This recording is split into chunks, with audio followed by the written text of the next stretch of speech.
La lecture de la parole ce matin dans l'Évangile selon Luc, chapitre 18, les versets 31 à 34. Jésus prit les 12 auprès de lui et leur dit, « Voici, nous montons à Jérusalem, et tout ce qui a été écrit par les prophètes au sujet du Fils de l'homme s'accomplira. Car il sera livré aux païens, on se moquera de lui, on l'outragera, on crachera sur lui, et, après l'avoir battu de verge, on le fera mourir, et le troisième jour, il ressuscitera. » Mais ils ne comprirent rien à cela. C'était pour eux un langage caché, des paroles dont ils ne saisissaient pas le sens. Que Dieu bénisse la lecture de sa parole. Nous allons chanter le dernier cantique. Nous allons s'asseoir pour le faire.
Bonjour frères et sœurs, bonjour amis visiteurs. Ce matin, à 8h10, on est parti chez nous et puis on voyait les stationnements qui étaient pleins partout. C'était la fête des camions aujourd'hui à Saint-Côme. Ils attendent 30 000 personnes dans les 2 jours.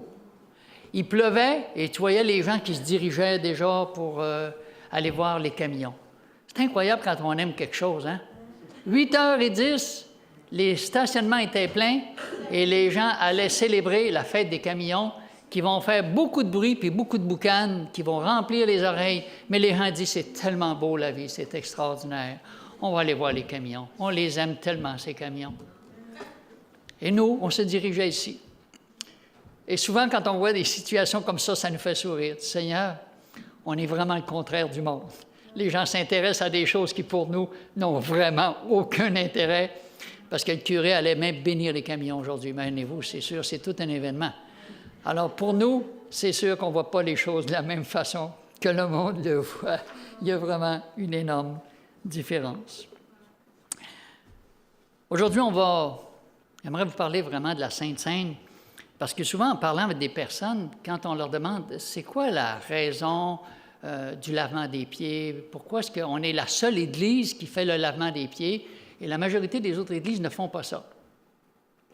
Alors, on va prier, on va demander au Seigneur qu'il nous aide, parce que dans le texte qu'on a lu ce matin, on a vu que les disciples qui étaient avec Jésus l'avaient côtoyé, mais ça dit, malgré tout ce que Jésus pouvait leur dire, ils ne comprenaient absolument rien. C'était pour eux un langage inconnu. Leur esprit et leur cœur étaient vraiment fermés à ce que Jésus est en train de leur dire. Et je crois que nous aussi, on a besoin de demander à Dieu qui nous aide à ouvrir notre cœur et notre intelligence à son influence divine. Notre Dieu, notre Père, merci ce matin encore une fois de cette opportunité que tu nous donnes, cette invitation que tu nous fais, afin que ta parole puisse trouver le chemin de nos cœurs, que les choses qui sont parfois difficiles à comprendre, qui sont obscures à nos yeux, qu'on puisse vraiment le comprendre, comprendre l'amour de Dieu qu'il a pour nous, et que tous ces symboles qui nous ont été donnés nous rappellent, Seigneur, des choses que tu veux qu'on n'oublie jamais, Seigneur. Jamais ce que toi, tu as fait pour nous. Alors, nous invitons ton Saint-Esprit, que tu puisses m'aider, Seigneur, à dire les bonnes choses, à le faire avec toute douceur, simplicité, afin que chacun de nos cœurs puisse être rempli de ta présence et de ta puissance. Au nom de Jésus, on t'en prie. Amen. Alors Jésus dit, j'ai tellement hâte de célébrer la fête avec vous. Imaginez-vous, c'est la fête de Pâques, la fête la plus importante que les Juifs ont célébrée. Et Jésus devait avoir vraiment le cœur gros par rapport à cette célébration. Des milliers de personnes sont venues de partout pour célébrer cette fête. Pendant que les dirigeants juifs font des plans pour tuer Jésus, il y a un de ses disciples qui fait des plans pour le trahir, et puis Jésus voit en plus que la bisbille et la chicane est prise avec ses disciples. Imaginez-vous, et on vient fêter une fête qu'on appelle la fête de Pâques, la fête la plus extraordinaire. Jésus va être trahi, les disciples ils chicanent entre eux, qui est le plus grand, qui est le meilleur, sont orgueilleux. Il n'y a pas personne qui veut vraiment s'aider mutuellement.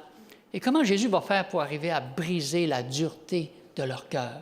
Comment est-ce que Dieu doit s'y prendre des fois pour nous montrer jusqu'à quel point notre cœur est orgueilleux, puis comment est-ce qu'on est têtu, puis pourquoi est-ce qu'on a tant de misère à saisir certaines choses? Il ne faut jamais oublier que les Juifs, pendant des siècles et des siècles, avaient célébré la Pâque. Alors, quand tu fais quelque chose pendant des siècles et des siècles, c'est difficile de dire « non, on passe à quelque chose d'autre ». Alors, Jésus, lui, c'était la nouvelle économie. Il venait pour changer, modifier, transformer, mais surtout montrer d'une façon plus incroyable que toutes les cérémonies qu'il faisait auparavant, ça pointait à Jésus qui était le véritable agneau. C'est lui qui était la véritable Pâque. Alors Jésus venait de mettre un terme à toutes les cérémonies que les Juifs faisaient par rapport à la Pâque. Ça ne passait pas comme ça, hein? C'est sûr que Jésus était comme une espèce de révolutionnaire pour eux. C'était très difficile. Alors, les disciples ne comprenaient absolument pas le sens de la Pâque non plus, tout comme les chefs religieux. La venue de Jésus allait mettre fin à tous ces rituels, et Jésus va prendre le temps d'instituer une cérémonie que ses véritables disciples allaient commémorer et célébrer jusqu'à son retour.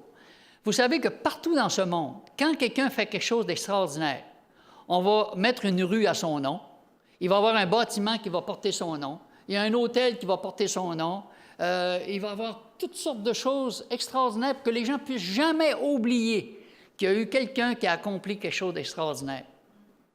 Et Jésus, lui, il va instituer une cérémonie incroyable qui va durer jusqu'à la fin des temps et qu'on va célébrer aujourd'hui. Une commémoration afin que jamais aucun de ses enfants ne puisse oublier ce que Jésus a fait pour nous. Et c'est ce qu'on va parler. Maintenant, Jésus savait que peu importe ce qu'il allait leur dire, et surtout si Jésus allait leur dire « Vous êtes donc bien orgueilleux, vous êtes donc bien égoïste, pourquoi vous vous chicanez? Pensez-vous que ça aurait changé quelque chose dans leur cœur? Je ne suis pas orgueilleux, moi. Je ne suis pas égoïste, moi. Voyons, lui, il est, mais pas moi. Pierre, il est orgueilleux, mais pas moi. Aucune parole aurait pu leur faire changer d'idée. Alors Jésus va leur donner un exemple qui va briser leur cœur et qui va leur permettre d'avoir un esprit d'humilité et de service.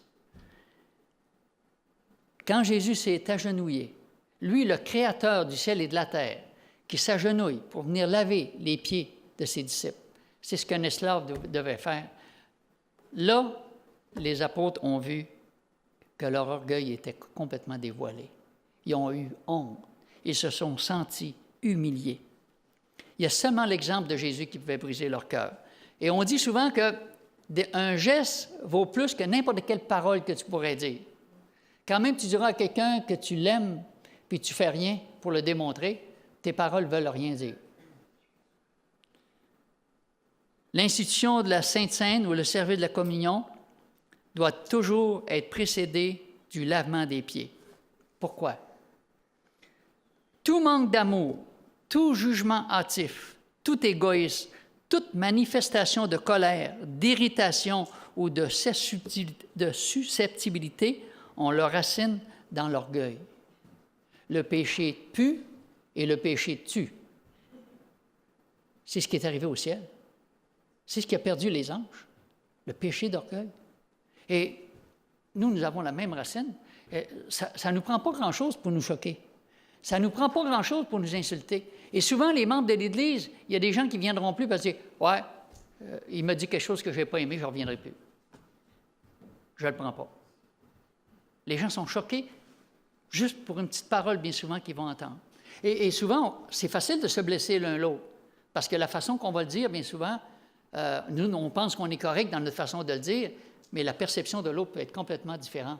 Ah, il a bien beau prêcher en avant, mais je le sais, dans le fond, qu'il ne m'aime pas, puis il n'y a pas d'amour. C'est très, très facile de porter des jugements de valeur. Le service d'humilité, le service du lavement des pieds a pour but de dissiper toute manifestation d'égoïsme et de nous inspirer l'humilité du cœur. Ainsi, nous contractons à une relation sacrée les uns avec les autres pour s'entraider et se faire du bien mutuellement. Alors moi, j'ai remarqué ici à Saint-Georges, j'entends pas des gens qui font des farces ou qui parlent de la pluie puis du beau temps quand ils font la Sainte-Seine. Je vois chacun vraiment qui est sérieux dans ce que c'est qu'il fait et les gens prient les uns pour les autres. Parce que c'est ce que la parole de Dieu nous dit durant la Sainte-Seine. Dans Matthieu, chapitre 5, 23 et 24, c'est un texte qu'on connaît bien, mais qui nous dit ceci. Matthieu, chapitre 5, 23, 24. « Si donc tu présentes ton offrande à l'autel et que tu te souviennes que ton frère a quelque chose contre toi, laisse là ton offrande devant l'autel et va d'abord te réconcilier avec ton frère. Puis viens présenter ton offrande. » Et je me rappellerai toujours de quelqu'un à l'Église qui était venu me voir, puis a dit, « Jean-Guy, je ne suis pas prêt de faire la Sainte-Seine, je ne suis pas prêt de faire le lavement des pieds parce que j'en ai gros sur le cœur contre toi. » J'ai dit, « Ah oui? Qu'est-ce que... » Elle dit, « Tu as dit ci, tu as dit ça contre moi, tu as parlé contre moi. » J'ai dit, « Ah oui, tu parles d'une affaire. » Puis elle a dit, « Je suis vraiment pas contente. » Elle m'a dit, « Il faut que je règle ça avant parce que je ne suis pas prêt de prendre le service de communion. » Elle dit, « J'ai vraiment de la colère dans mon cœur. » Ça donnait tellement bien la situation dont elle est en train de me parler.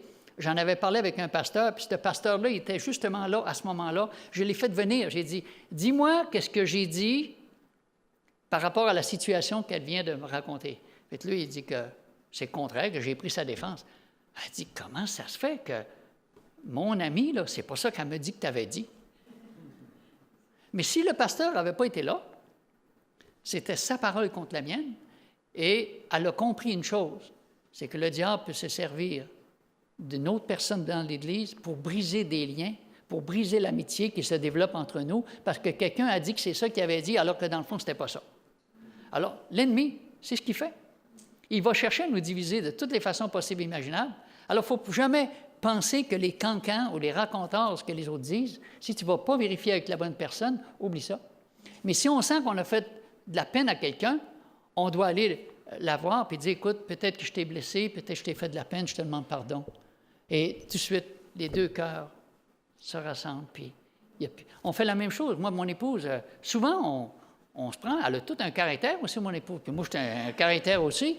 Alors, c'est sûr que c'est le soir qu'on se demande pardon, parce qu'elle dit, « Chérie, bon, tu sais, j'ai été dur avec toi, puis moi aussi, je te demande pardon, tu sais, je suis maline, puis j'ai élevé le ton de la voix, puis elle dit, c'est plus fort que moi, des fois, je suis pas capable de me contrôler. » Bon, oui, je te comprends, c'est correct. Ensuite, là, on se colle, puis c'est fini. Mais si je dirais Nicole décolle, ce ne serait pas bon.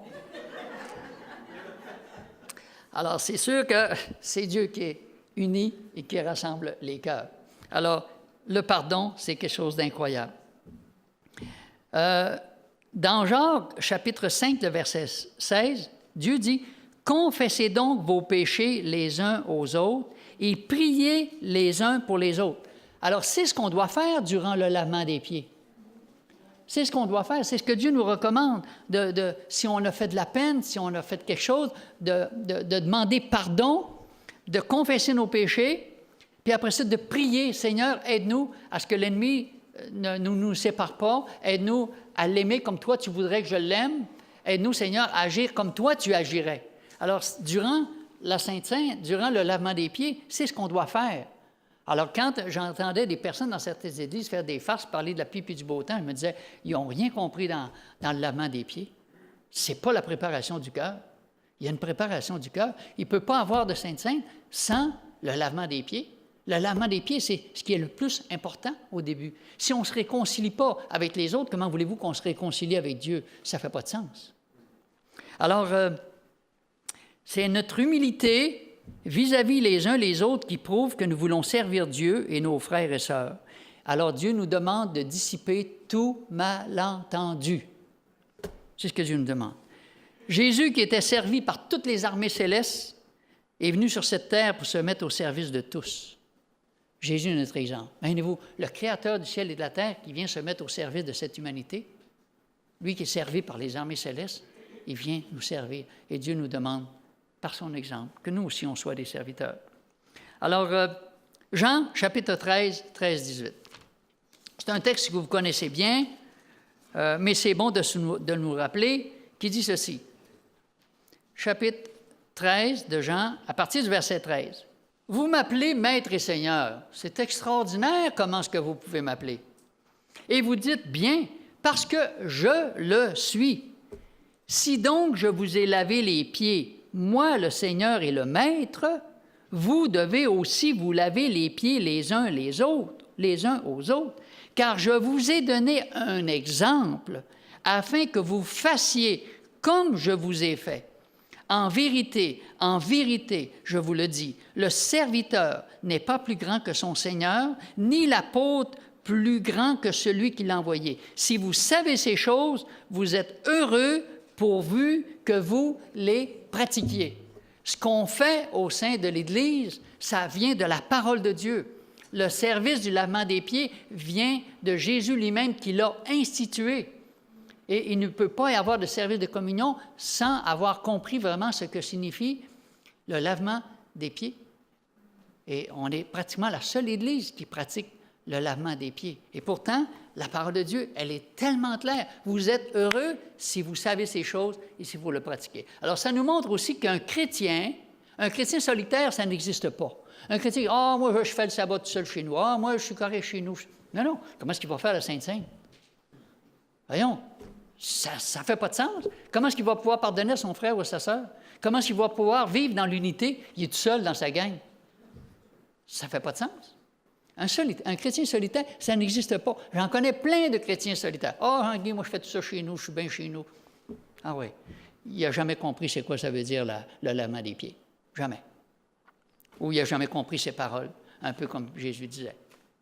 Alors, dans le Sainte-Seine, dans le service de la communion, il y a 2 volets, tout comme les 10 commandements de Dieu. La première partie concerne notre relation avec les autres. C'est ce qu'on fait dans le lavement des pieds. La deuxième, c'est notre relation avec Dieu. L'harmonie avec Dieu passe toujours par l'harmonie avec les autres. Les disciples devaient se réconcilier les uns avec les autres avant de retrouver l'harmonie avec Dieu. Dans le service de communion, il y a 4 regards ou 4 aspects que Dieu nous enseigne. Et je vais vous citer les 4 aspects. C'est ce qu'on va lire ce matin quand on va faire le partage du pain et du vin. Alors, on retrouve ça dans 1 Corinthiens chapitre 11, parce que quand on le lit habituellement, on ne commente pas là-dessus. Mais je voudrais juste faire un court commentaire par rapport à ça. 1 Corinthiens chapitre 11, verset 26, qui dit ceci. « Car toutes les fois que vous mangez ce pain et que vous buvez cette coupe, vous annoncez la mort du Seigneur jusqu'à ce qu'il vienne. » Alors, on ne doit jamais nous oublier qu'en mourant sur la croix, Jésus a mis le comble à son amour. C'est ce que l'Évangile de Jean nous dit. Jésus a mis le comble à son amour. Il ne pouvait pas faire plus que ça. Lui, qui était juste, est mort pour les injustes. Jésus a versé son sang, il a donné sa vie. Si j'ai péché dans le passé, le sang de Christ me purifie. Si j'ai péché aujourd'hui, le sang de Jésus me lave. Et si je pêche demain, le sang de Jésus me couvre. Enlevez ça, et on va tous se décourager. Ce n'est pas parce que nous, on est bons, c'est parce que Dieu est bon. Maintenant, 1 Corinthiens 11, 28 et 29. Ça dit que chacun donc s'éprouve soi-même et qu'ainsi il mange du pain et boive de la coupe. Car celui qui mange et boit sans discerner le corps du Seigneur mange et boit un jugement contre lui-même. Ça veut dire quoi, ça? Que chacun s'éprouve lui-même. Dans le premier aspect, qu'on a lu tantôt, le premier regard, Dieu nous invite à regarder à la croix. Mais le deuxième, c'est quoi? C'est quoi ça que le Seigneur nous invite? Le Seigneur nous invite à regarder à soi-même. Dieu dit, sondez maintenant vos propres cœurs, que chacun s'éprouve soi-même. Est-ce que ma vie est en harmonie avec la parole de Dieu? C'est un regard qu'on doit porter sur Seigneur. Est-ce que je suis vraiment le chrétien que je dis être, ou dans le fond, je suis en train de jouer un peu une espèce de comédie? Parce que, bon, mon mari est là, il faut bien le suivre, tu sais. Ah ben, ma femme est là, tu sais, il faut bien que je fasse comme elle, tu sais, dans le fond. Mais il n'y a pas vraiment d'authenticité là-dedans. On vient parce qu'on est des chrétiens comme ci, comme ça. Alors, on doit demander, Seigneur, sonde mon cœur, parce que toi, tu me connais plus que toutes les autres. Les autres peuvent dire n'importe quoi sur moi, mais toi, tu me connais mieux que n'importe qui. Je te fais confiance. C'est toi seul qui peux changer la situation. Alors, moi, je peux essayer d'étouffer ma conscience, je peux essayer de la faire taire, mais si Dieu nous dit qu'il sonde nos cœurs, on ne pourra rien étouffer. Dieu va tout nous révéler. Maintenant, le troisième volet, c'est 1 Corinthiens 10, 15, 17, qui dit ceci. Je parle comme à des hommes intelligents. Je parle comme à des hommes intelligents. Jugez vous-même de ce que je vous dis. La coupe de bénédiction que nous bénissons n'est-elle pas la communion au sang de Christ? Le pain que nous rompons n'est-il pas la communion au corps de Christ? Puisqu'il y a un seul pain, nous qui sommes plusieurs, nous formons un seul corps, car nous participons tous à un même pain. Qu'est-ce que Dieu est en train de nous dire? On forme un seul corps, on forme une assemblée, on forme une famille, et Dieu nous dit que nous sommes la famille de Dieu qui se préparons pour les parvis célestes. Nous sommes la famille de Dieu qui vont aller remplacer les anges qui se sont séparés du ciel. C'est ce à quoi Dieu nous appelle. Nous formons une famille, la famille de Dieu. Et c'est pour ça qu'on doit s'encourager, s'aider mutuellement à se faire du bien et non pas à s'autodétruire, comme on en parlait un peu ce matin dans notre école du sabbat. Alors, le quatrième volet, c'est 11, 26, on l'a lu tantôt, qui disait « Car toutes les fois que vous mangez ce pain et que vous buvez cette coupe, vous annoncez la mort du Seigneur jusqu'à ce qu'il vienne. » OK? Ça, c'est notre nom, Adventiste du 7e jour. Jésus revient. Maintenant, le premier volet, c'est un regard sur le passé, sur ce que c'est que Jésus a fait. Le deuxième volet, c'est un regard sur soi-même. Suis-je un chrétien transformé, une nouvelle créature? Le troisième volet, c'est un regard collectif par rapport à notre assemblée, par rapport à la famille que nous formons.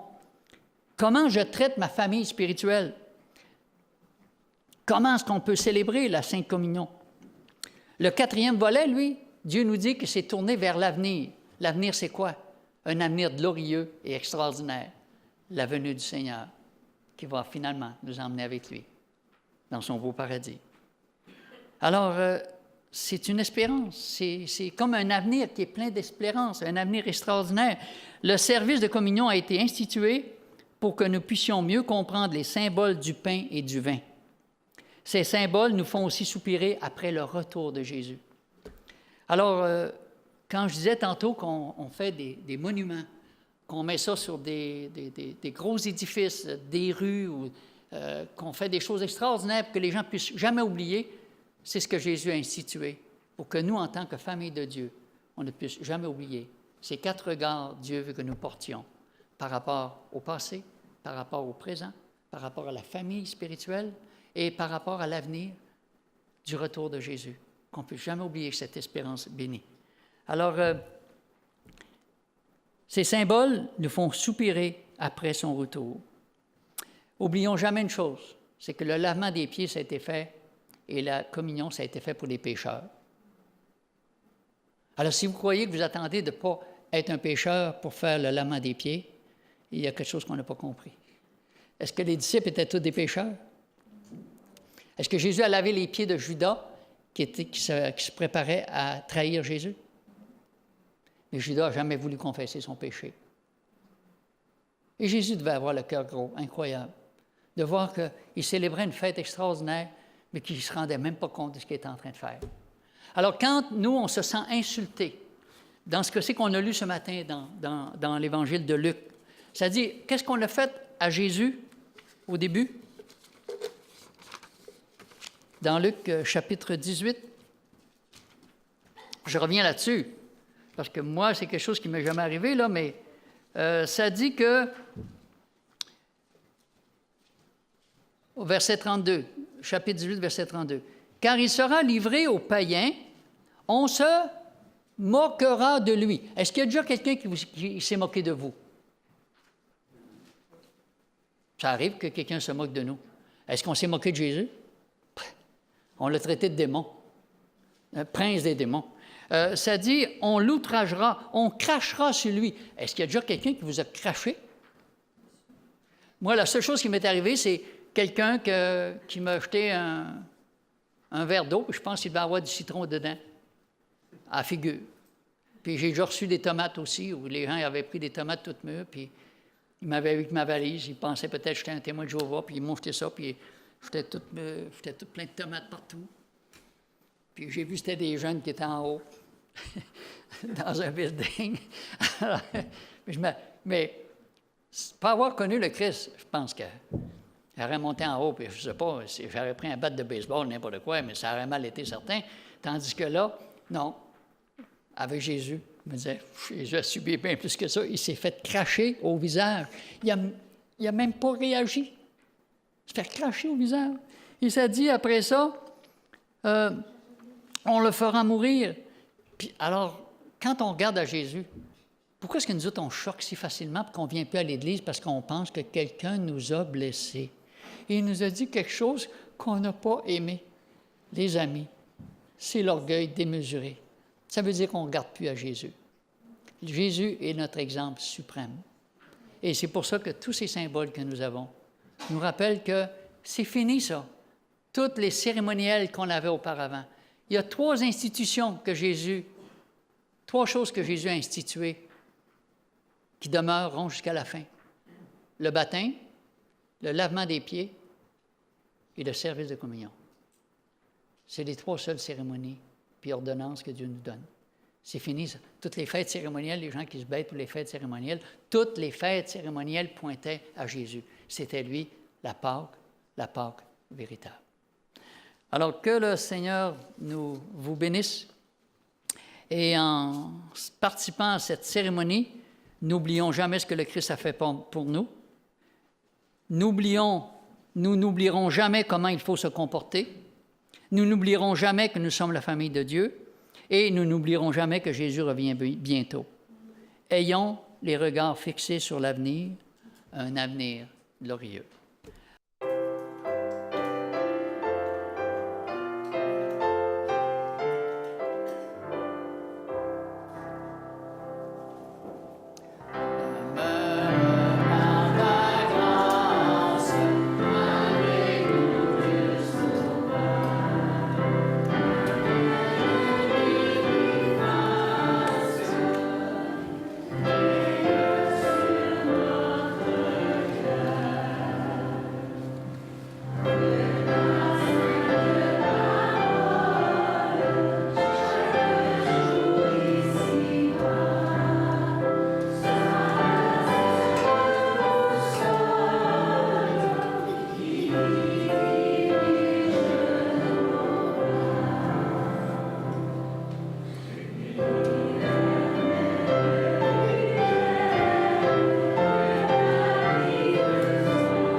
Nous te remercions encore une fois, Seigneur, du privilège que tu nous accordes de pouvoir connaître ces choses qui nous réconfortent, qui nous consolent, qui nous rappellent, Seigneur, que nous ne sommes pas seuls, mais que tu as fait cette institution afin qu'on n'oublie jamais, Seigneur, l'amour que Dieu a eu pour chacun d'entre nous. Que tu bénisses chacune des familles qui sont ici, que tu bénisses notre pasteur qui est au loin, avec Joël, Seigneur, tous ceux qui n'ont pas pu se déplacer d'une façon ou d'une autre.